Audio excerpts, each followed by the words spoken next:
Hi guys, welcome to Richard Cabile YouTube channel, and to this video, I will teach you how to enable or disable shortcuts on lock screen in Samsung Galaxy A02. And okay guys, but before we start, kindly subscribe to my YouTube channel by pressing the subscribe button and the bell to notify you if I have new videos. Okay guys, let's start.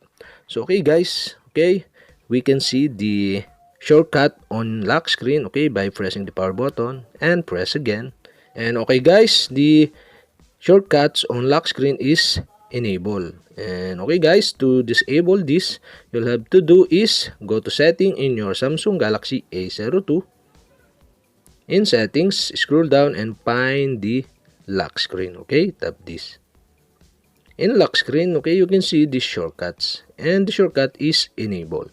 And to disable the shortcut, you'll have to do is switch off the search button on the right side. And okay guys, we can view the shortcut is gone. Okay, press the power button and press again.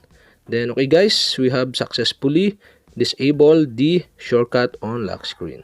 And okay guys, I decide to turn on or enable the shortcuts on my lock screen. And okay guys, so okay, we have successfully enabled. And also you can change the settings by pressing the shortcut. And okay, you can see the left shortcut is phone and the right shortcut is camera. You can change it by pressing the left shortcut. And okay guys, now you can select the application you want to change on the left shortcut. And for my example, I change into Messenger. Okay, tap the application you want to change. Okay, and the right shortcut, you can change it by pressing the right shortcut.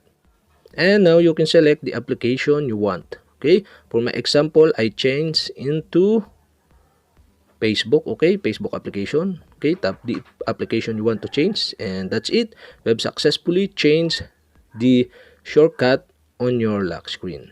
And okay guys, we can view the shortcut. Okay, press the power button and press again. Then okay, you can see the shortcut on your lock screen. And okay guys, that's it. We have successfully enabled or disabled shortcuts on lock screen in your Samsung Galaxy A02. And okay guys, if you have a question, kindly comment below. And don't forget to hit the subscribe button and the bell to notify you if I have new videos. Okay guys, thank you for watching.